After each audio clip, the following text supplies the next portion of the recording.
మీ దగ్గరలో ఉన్న శివాలయానికి వెళ్ళి నేను చెప్పిన మంత్రాన్ని ఖచ్చితంగా వినండి.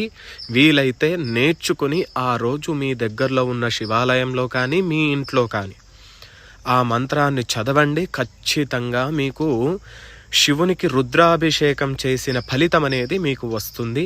మంత్రం చెప్తున్నా శ్రద్ధగా వినండి.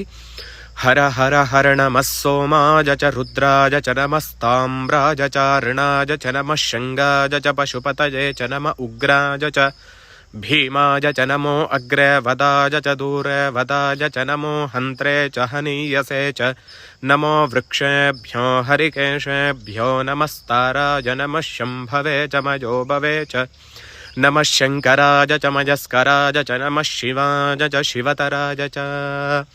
ఈ మంత్రాన్ని ఖచ్చితంగా ప్రతి ఒక్కరూ కూడా వినండి. వీలైతే నేర్చుకొని చదవండి. శివానుగ్రహం.